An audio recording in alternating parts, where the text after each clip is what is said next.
ಸುಧಾಕರ್ ಅವರು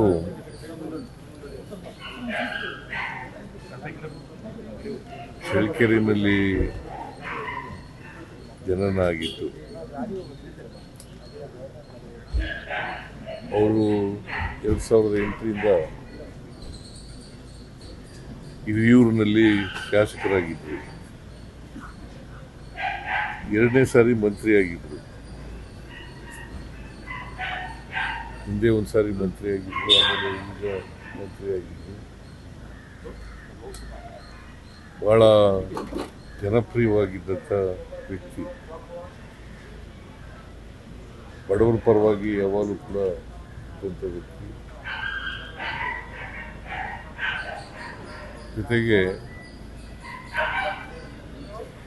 ಅವರು ಶಾಸಕರಾಗಿ, ಮಂತ್ರಿಯಾಗಿ, ಈಗಲೂ ಕೂಡ ಮಂತ್ರಿಯಾಗಿದ್ದರು. ಪ್ಲಾನಿಂಗು ಮತ್ತು ಸಮಾಜ ಕಲ್ಯಾಣ ಸಚಿವರಾಗಿದ್ದರು. ಹಿಂದೆ ಸಮಾಜ ಕಲ್ಯಾಣ ಸಚಿವರಾಗಿದ್ದರು. ಪ್ಲಾನಿಂಗ್ ಮಂದಿಕಾನೆ ಮಂತ್ರಿಯಾಗಿದ್ದರು. ಅವರು ಜೊತೆಗೆ ಸಹಕಾರಿ ಕ್ಷೇತ್ರದಲ್ಲೂ ಕೂಡ ಅಪಾರವಾದಂಥ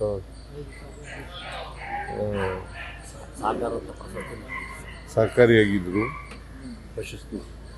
DCC ಬ್ಯಾಂಕ್ ಅಧ್ಯಕ್ಷರಾಗಿದ್ದರು. ಎಪೆಕ್ಸ್ ಬ್ಯಾಂಕ್ ಡೈರೆಕ್ಟರ್ ಆಗಿದ್ದರು.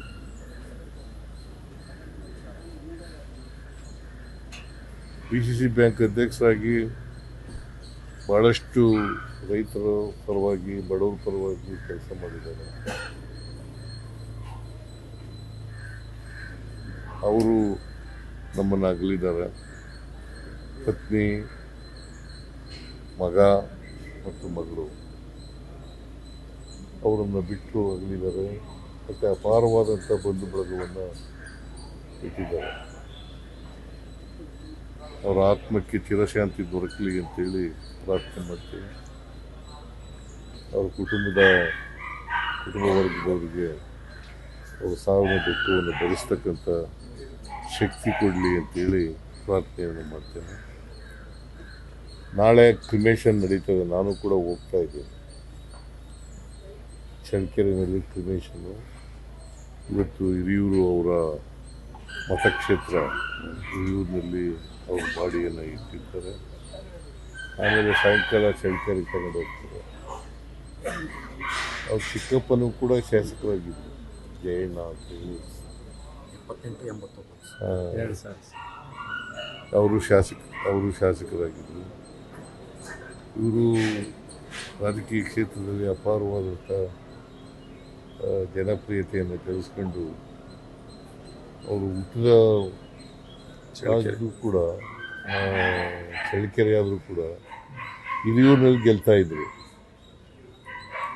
ಯಾಕೆಂತಂದರೆ ಚಳ್ಳಕೆರೆ ರಿಸರ್ವ್ ಆಗಿರೋದ್ರಿಂದ, ST ರಿಸರ್ವ್ ಆಗಿರೋದ್ರಿಂದ ಇಲ್ಲಿ ಗೆಲ್ತಾ ಇದ್ರು. ಅಪಾರ ಅಭಿಮಾನಿಗಳನ್ನು, ಬಂಧು ಬಳಗವನ್ನು ಅವರು ಬಿಟ್ಟೋಗಿದ್ದಾರೆ. ರಾಜಕೀಯ ವ್ಯಕ್ತಿಗಳನ್ನು ಬಿಟ್ಟೋಗಿದ್ದಾರೆ ಅಂತಕ್ಕಂಥದ್ದು. ಅವರ ಅಗಲಿಕೆ ರಾಜಕೀಯ ಕ್ಷೇತ್ರದಲ್ಲಿ ಬಹಳ ದೊಡ್ಡ ನಷ್ಟವನ್ನು ಉಂಟು ಮಾಡಿದೆ.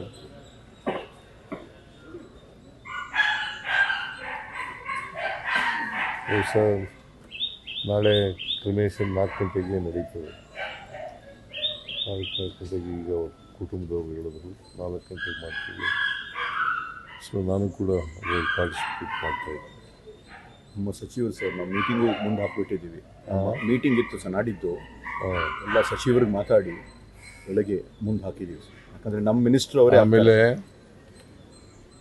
ಚಳ್ಳಕೆರೆ, ಚಿತ್ರದುರ್ಗ ಜಿಲ್ಲೆಯಲ್ಲಿ ಇವತ್ತು ರಜಾ ಇರ್ತದೆ. ಆಮೇಲೆ 3 ದಿನ ಶೋಕ ಆಚರಣೆ.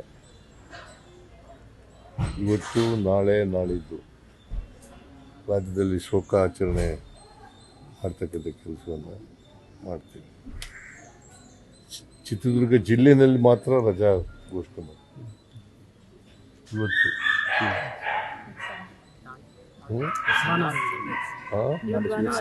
ಸಂಡೇ ನಾಳೆ ಸೋಮವಾರ, ನಾಳೆ ಮಾಡ್ತೀರಾ?